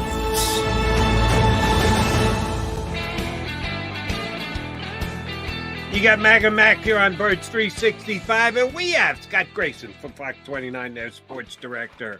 All right, Mr. Grayson, I know this is part of your job, painting a picture via video when you go down there. What was the crowd like for the first Eagle home game of 2023? It's about what you'd expect. I think those people were jacked up and enjoying a full day's worth of pregame. Some might say juiced up. Yeah, Scott. Yeah, juiced and, up. But those people were looking forward to seeing a show. And obviously they were booing before they were cheering, I think, for the most part. That's true. That's true. Brian and, Johnson got the booze early. Yeah. But hey, you got to love the Philly crowd. And I think they came and showed and represented last night, just like they have been with the Phillies games lately. And they were there. And when they needed to be, they were loud and causing some issues for the Vikings on some key third downs. I remember thinking to myself as well. So good crowd. And they did their part. Yeah. And that's no surprise. I mean, night game in Philadelphia. We had Ben Lieber, the Vikings sideline reporter, on yesterday. I tried to say, be nice to Ben. He's a good guy, but it's a difficult place to play, Philadelphia. There's no doubt about it. And that's why It's way too early to talk about it, Scott, but Eagles are off to a good start at 2-0. They might not have played all that well. Not a lot of style points, but this isn't college football. And if they get that number 1 seed again, nobody wants to come here in January. Yeah. That's fair to say, right? Absolutely. And I think they've shown why that's such a big deal, especially later in the season when, they've done well with it for obvious reasons. And that's obviously the goal for this team, is to get there. And you're right, they're 2-0. And at the end of the day, that is what matters the most. Of course, fans sit here and look at this. And of course, they look back last night. You had 4 turnovers. And I forget which one of the players was saying this after the game, but when they said when we have 4 turnovers, I think it may have been Kelsey. When we have 4 turnovers, we need to score more points for sure. Yeah. Shouldn't be a game at the end when you force 4 turnovers. And it was. And that's a problem that there's a lot of things this team needs to button up on. But at the end of the day, as they sit there and they look at the film and they start, kind of licking their wounds from the bump and bruises of playing 2 games in 4 days, they are 2-0. And they haven't played their best football, not even close to it, and they're 2-0. So they have a lot of things to build on. And I think at the end of the day, you look at it and say, great, they're 2-0. And you're right, John, the number 1 seed is what they want most. The division title is still out there. Of course, they want that for the first time since 2004. You get a back-to-back division champ. So there's a lot of things that are out there for this team goals-wise that they've done. And if you told me they'd be 2-0 after these first 2 games, I'd definitely take it for sure. Much like the grief I take here on our stream as an admitted Jet fan. The one New York team I still root for is the Jets. Eagles are my second favorite team, which, oh, by the way, I used to take a lot of grief when the Cowboys were my second team. Now when I say the Eagles are my second favorite team, irrelevant if you're not first. Well, as a Jet guy, you got to be 4 for 4 in this town, Jody. Yeah. Sorry about Jalen Hurts is going to get criticized for his Astros hat. All right. Yeah. It won't be criticized by me. Can we get all the Eagle fans to be Jet fans for a week this week, Scott, since the Dallas Cowboys are hosting the Aaron Rodgers-less Jets? Man, that doesn't sound good. The Aaron Rodgers-led Zach Wilson legend. That sounds even worse.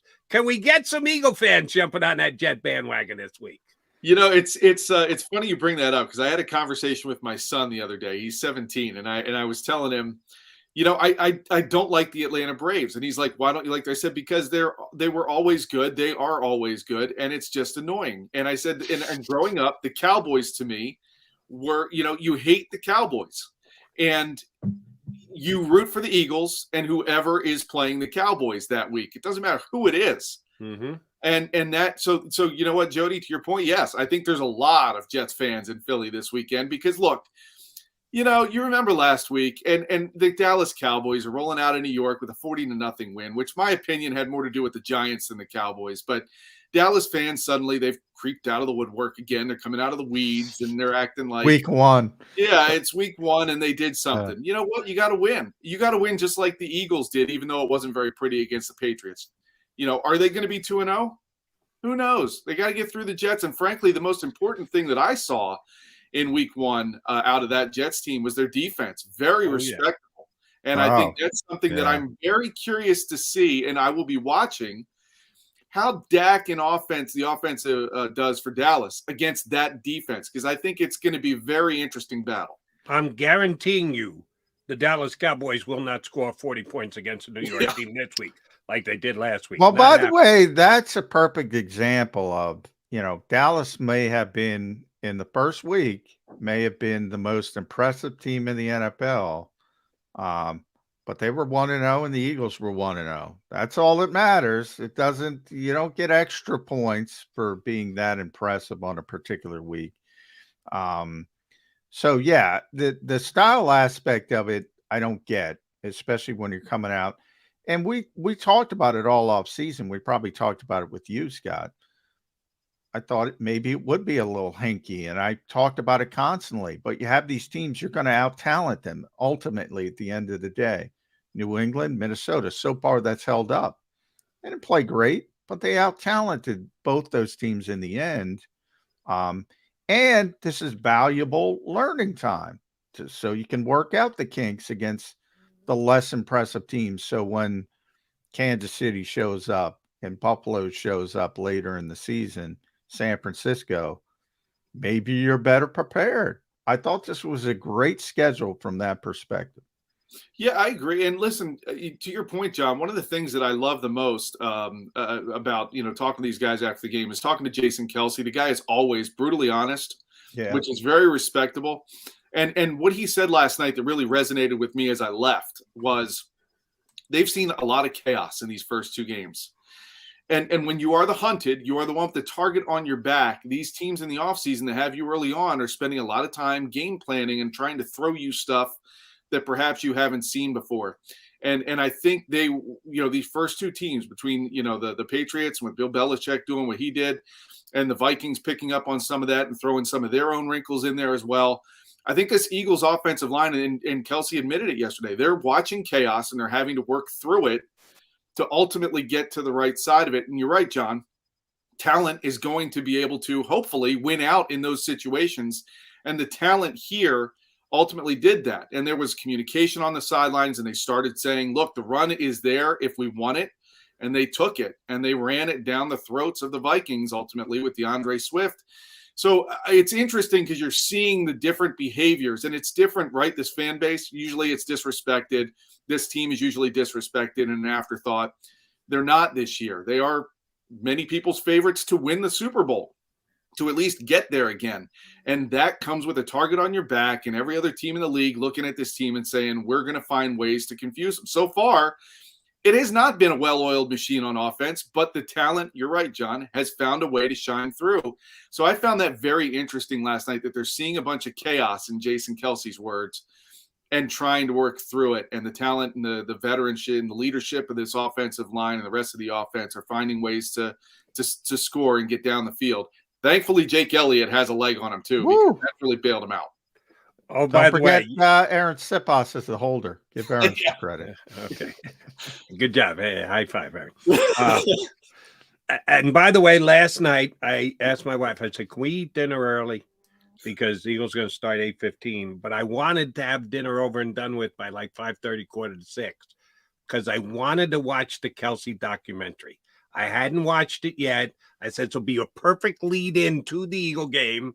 I watched the game on Fox 29, your outlet, because it's just easier on regular TV rather than getting in and out of the stream. You watch it for Scott Grayson. Come on. Excuse me, but I streamed in for the Kelsey documentary. Any Birds fans watching us right now, if you haven't watched it yet, it is a must watch. It is number one, well done. Number two, emotional. Number three, pulls at your heartstrings. Number four, gets you pumped up about the Philadelphia Eagles. It checks every single box. It is just tremendous if you are an Eagle fan, and you got to check it out on Amazon. If you don't get Amazon, I apologize for that, for talking this up. But if you might want to think about it, and I'm saying there are a couple different benefits to Amazon, including free shipping. Yeah, if your wife, like my wife, likes to order stuff.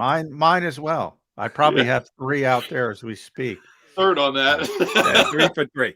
So the wife's paying for Amazon anyway, so you can watch your Thursday night football. Well, you got to watch it for this Kelsey documentary as well, because it is just stone cold tremendous. All right, Eagles' offensive line was tremendous last night, Scott. John and I have been talking about since the show started that we think you could have rushed for 87 yards last night. All right, maybe not $175 like DeAndre Swift, but you could have gotten 80. Grayson Spry, I'm giving Scott 92. Wow, you're going over 87. All right, good 92. I'd hit one hole, and then I'd be in the injury tent.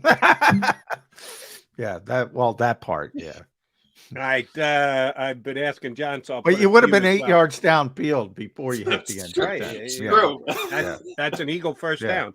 Do you think that DeAndre Swift just goes back to being RB2 last week because they don't want to Wally Pip Kenny Gainwell if he's 100% healthy? Yeah, that's another thing I said to my boys this morning. I was like, the one guy who was probably watching that game last night and thinking, was Kenny Gainwell, and wondering what would he have had that kind of success if he were playing.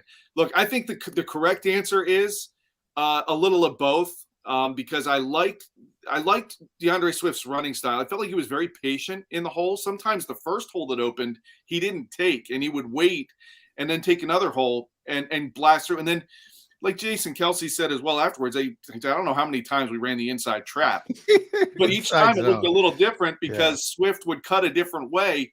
The vision was there, right? And the patience, like I said, Kenny Gainwell and these younger running backs these days, when they see the first hole, that's the one they're going for. So I think there's a difference in style, and I think it can really work if you play the both of them, off and on. And this, we've seen the Eagles don't typically go with a bell cow running back. They were almost forced to last night because Boston Scott ended up going to the concussion protocol as well. And heck, DeAndre Swift was doing so well. Why would you pull him off the field?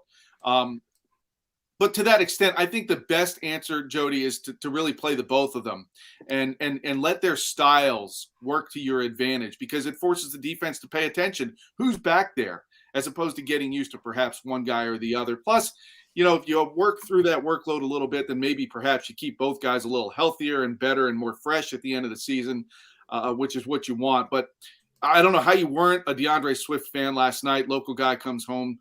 I kept feeling bad for him. He'd get down to the 1 yard line and then get the tush push, not get the benefit of scoring. Finally, he did get in there. But a great game. The yards before contact was impressive. And to your point, that's a credit to the offensive line and the holes they were opening. Yeah. But I think you got to feature both of them for sure. I mean, look, there were things I liked in Kenny Gainwell's game last week, and there were things he's shown this coaching staff to have earned that RB1 job initially anyway. So let both of them do what they do, and I think it can really work well for this offense. You guys remember Hal Mummy, the former college coach, longtime college coach? At the end of his career, I bring this up because I'm going to ask you about Brian Johnson. He was coaching in the XFL. And one of the cool things about the XFL is they mic up the coaches so you can hear the play calls. And now the coaches hate it. The NFL coaches would despise it. Well, they do despise it. They're like, no, we're not doing that. Because obviously you're going to get second guessed if something goes wrong. But in the XFL, they're just trying to get people to watch. So it was pretty cool. And you got to see Hal Mummy. And one of the things he had a drive going, and his play call was, and I'm going to quote, "Do it again." That was the play call. He was just running the football. Do it again. They weren't stopping it. Do it again. Do it again. Brian Johnson's getting a lot of heat already in week 2 for a 2-0 team, Scott. To the point, my guy Seth Joyner on our post-game show asked me, is Nick Sirianni going to take over the play calling?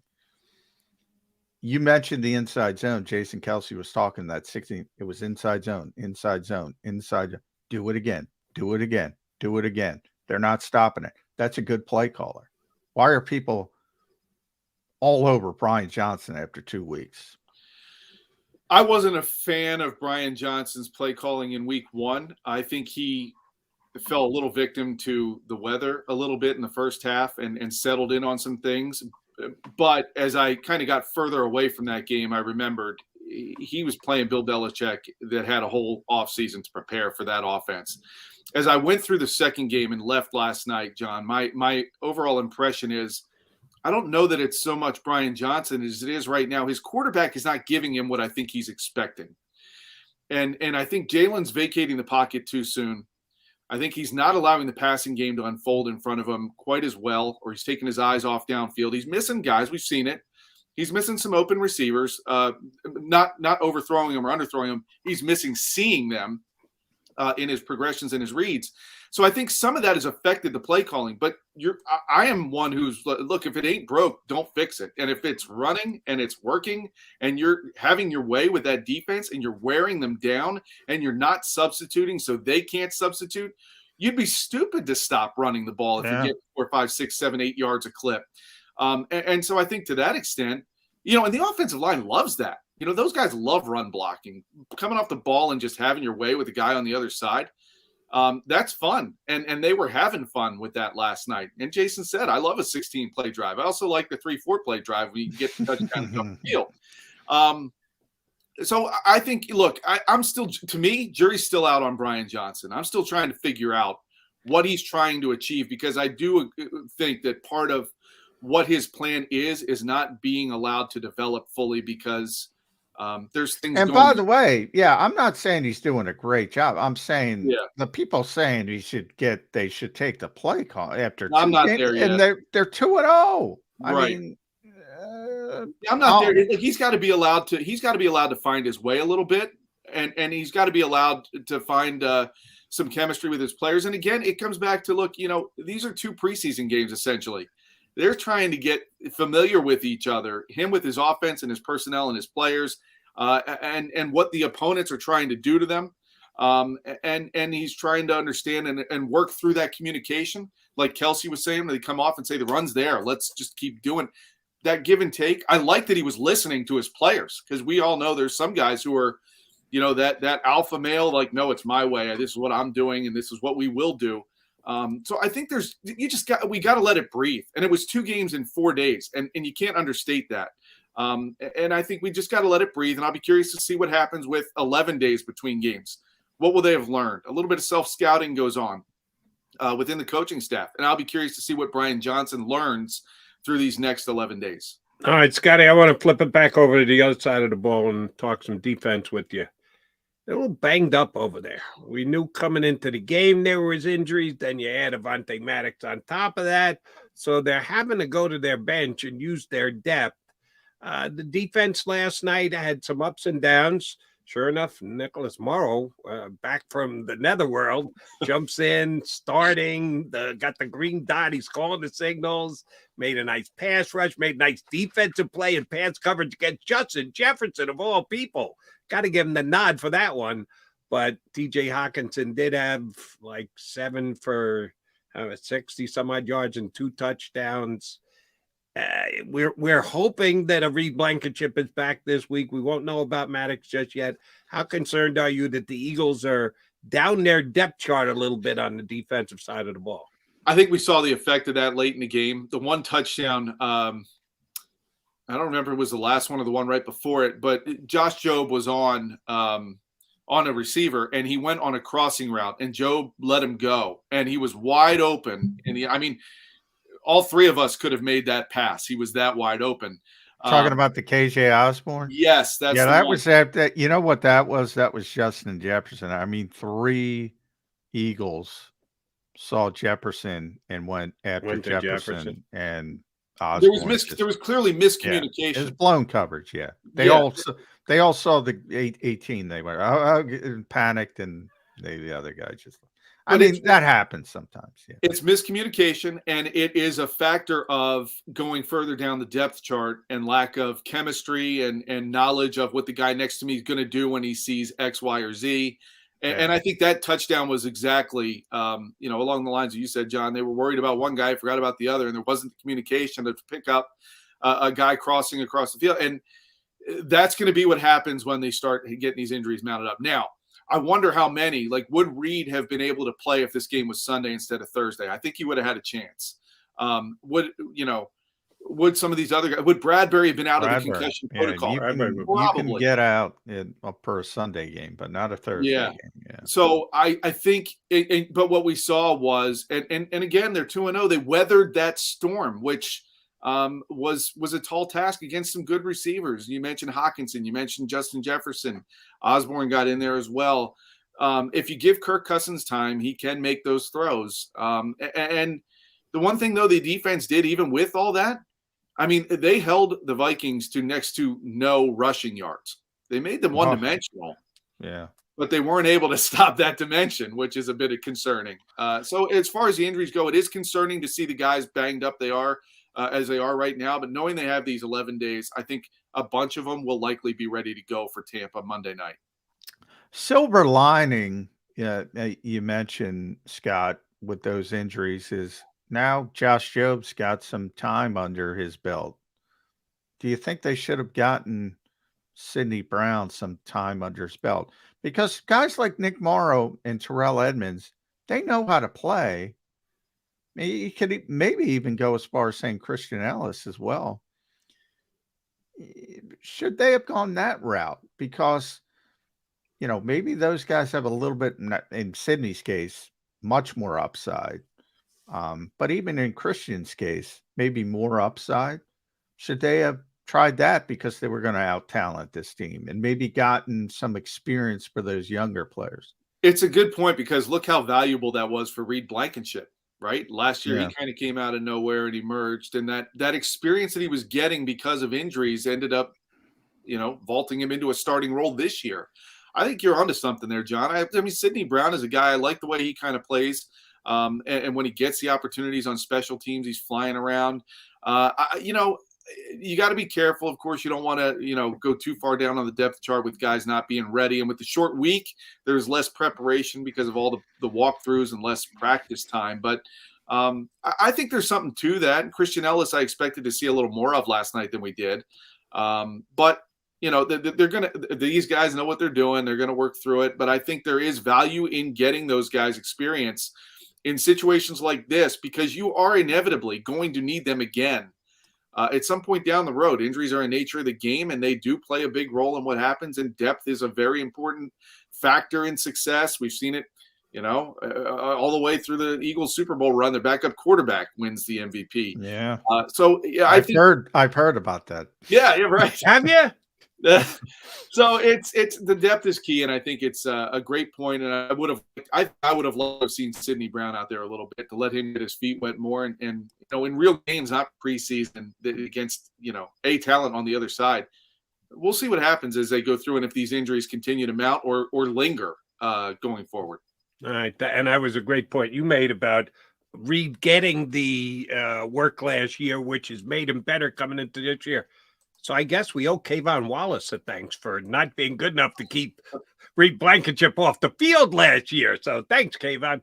Who's Kayvon with? Who picked him Arizona. Up? Oh, he's cut. Yeah. We'll see you in January, Kayvon, when you get here with your boy Jonathan Gaddard. We'll give you thanks then. All right, we've gone an hour and 47 minutes, and we haven't broached this yet, at least in passing at most.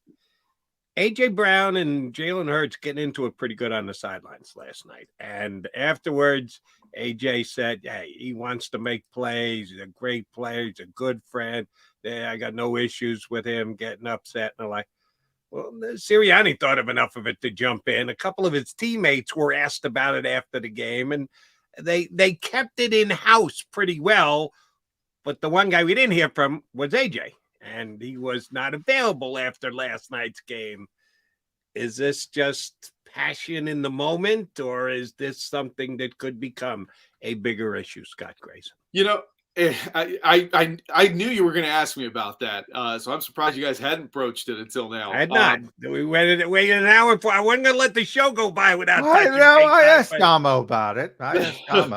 But we didn't get it. Now here we are with you. So yeah. My take on it is this. You're right. A.J. Brown was noticeably absent from the locker room while we were in there after the game. Here's where I go with it. Players were asked about it. Devontae Smith, who you clearly see was in the neighborhood while this was happening, said he didn't remember it. Dallas Goedert said he didn't know about it. I find it hard to believe you don't know something like that is going on. So Nick was snippy about it, Scott. Nick was very snippy about it. He was not happy with it. So they kept it in-house. You're right, Jody. I think that's a good way to put it. The one player that I took the most from, again, I'm going back to my guy Kelsey, who did talk about it. He said, look, you got guys who want to make plays. And I have no problem with that. It ends up being healthy to get it out there. Prefer to get it out behind closed doors. And I think AJ's got to be a better veteran in that way. But something like this happened last year, and we never heard anything more about it again. Mm-hmm. It kind of got resolved. And I've kind of am taking the same approach here where I'm saying, is this something where you see like a little yellow warning light going off for me? A little bit, yeah. It's not a red alert. It's not a panic button. It's not a, look at this. It's not a TO who's going to start doing sit-ups in his driveway. To me, it's that they're working through it. It got a little bit out in the public. I got to believe things will be done behind the scenes to work through it like last year, and that I don't expect this to really linger and become something that turns bigger down the road. I think you see a guy who wants to make plays. He is frustrated because he's not getting the chance to make the plays he wants. Shortly after that, they went to him twice. One touchdown called back because of Rashad Penny. The other one he probably would have had if he wasn't interfered with, which no flag was thrown. Further adding to his frustration, right? Yeah. What's amazing to me, Scott, and at S Grayson Fox 29, make sure you follow Scott on X. Does a tremendous job with Fox 29. For people that have watched the NFL for more than 10 minutes, big time receivers tend to want the football. It is not the first time you mentioned T.O., not T.O. Guys want the football. So when you have a Devontae Smith who's kind of understated as a receiver, that's the rare part. Like all the other receivers, if they don't get the ball, they're harping. Look at Stephon Diggs. Look at all the stuff going on in Buffalo. Why is this a surprise to people? Yeah, AJ wants the ball. That's probably a good thing for that position. Yeah, I agree, and I think that's ultimately why. And you look at the people who are around him, right? You have a guy who's so well respected already at a young age, like Jalen Hurts. You have, Kelsey. You have these other veteran leaders who can pull AJ Brown aside and say, "Listen, man, you're a weapon. You're going to have your games like he did last year. You will go off. It hasn't happened through 2 games yet. It hasn't been your turn. Just kind of wait your time, keep doing your job, and the good things will come. The rewards will happen, and we're going to keep winning. We're 2-0, right? Ultimately, what they want is the ring. You got to believe that is the ultimate goal for even A.J. Brown. So I think there's just, like I said, I think cooler heads need to prevail. What needed to happen should have happened behind closed doors. Shame on you, A.J., for doing that in public. But I think you see that passion, that desire. The guy wants to make plays. He wants to go out and put on a show. And any fan out there should respect that, as should, I think, the players on the team. And I think ultimately these guys know they're not going to take it the wrong way or like it's finger pointing. It just was – it doesn't look good. It doesn't look good, and that's something that they got to try to avoid in the future. All right, so last one for me, and this is a combo question. I'm going to ask John a question, and that will lead me into your question, Scott Grayson. And John, wink, wink, nod, nod, tongue in cheek. The Eagles haven't scheduled when they're leaving for next week yet, have they? I don't believe so. It'll probably be Sunday, though. Yeah.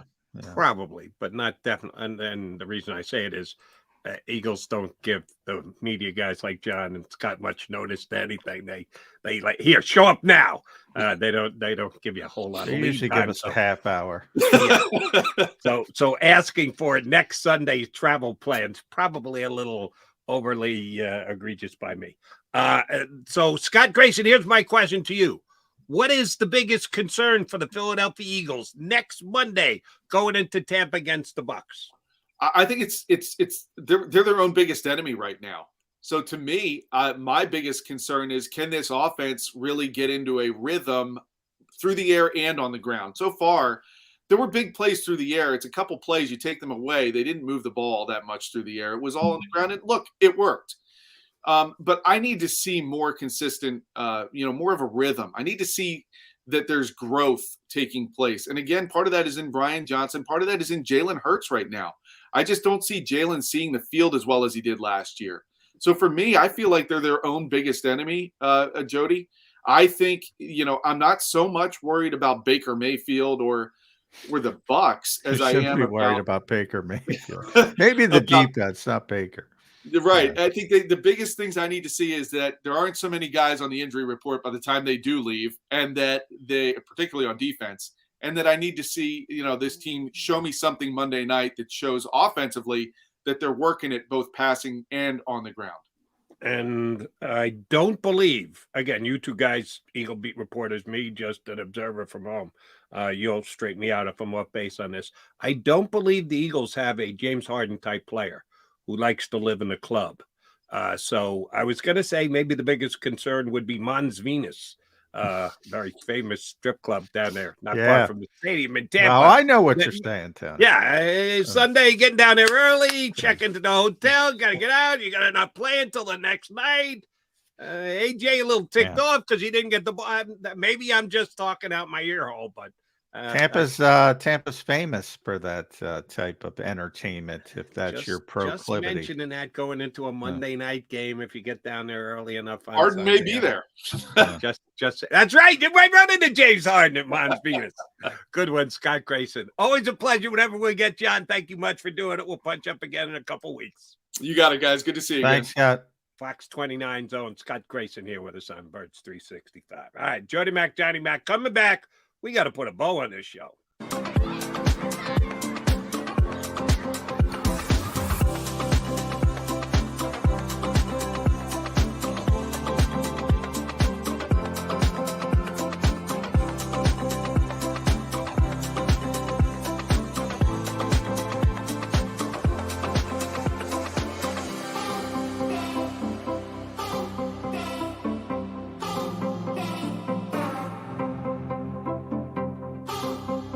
If you own a company and you're not producing a podcast, you're missing out. The public consumes messaging when they're ready. Join the professional podcast network of companies and let JAKIB Media Partners put you in the podcast arena. Come to our professional studio or we'll come to your place of business and professionally produce your company podcast. Call JAKIB Media right now at 267-261-3428. 267-261-3428. Heading down the shore. Have a ball once more. Here, imaginations run wild and time stands still. Because here, you can find the best of the Jersey Shore, all on one 5-mile island. So leave the old you behind and get lost in the woods. Wild, wild, wild wood days.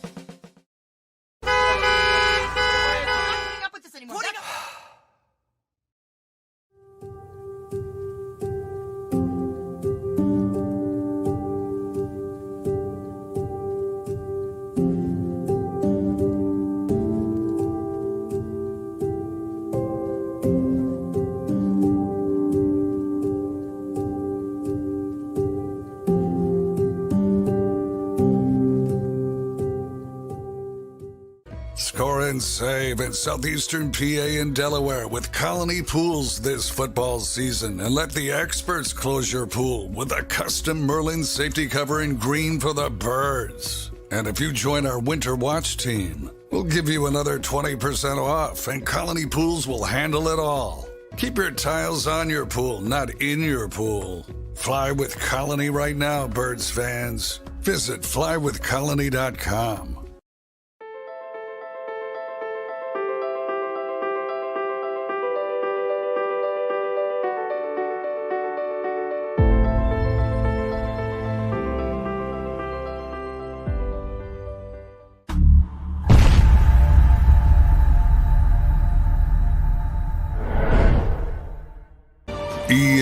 EAGLES, Eagles.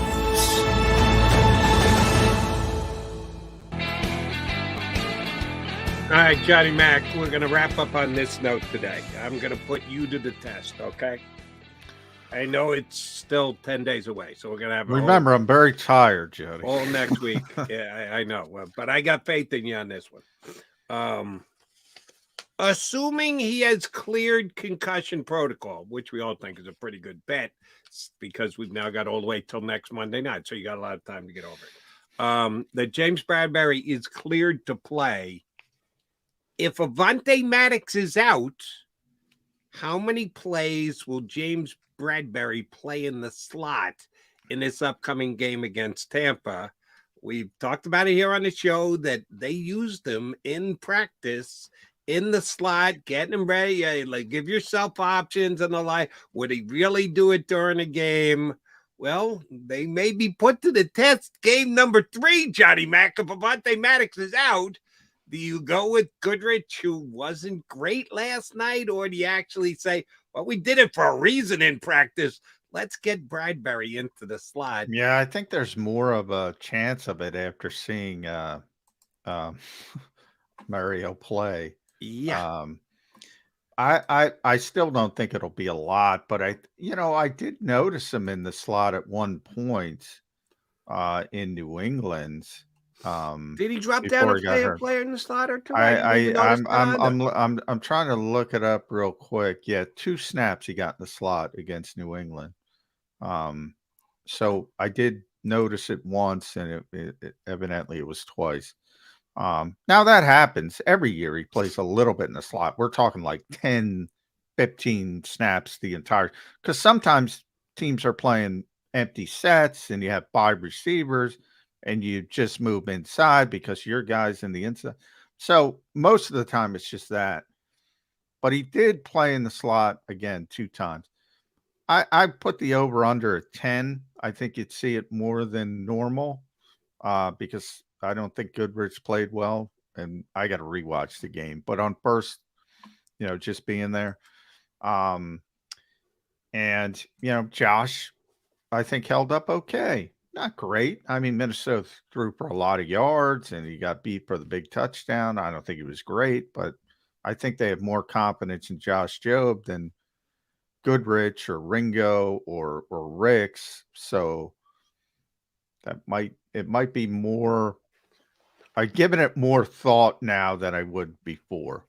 Just something to keep in mind. Or maybe they can get Scott back from Pittsburgh. I think they'd like Josiah Scott back, to be honest.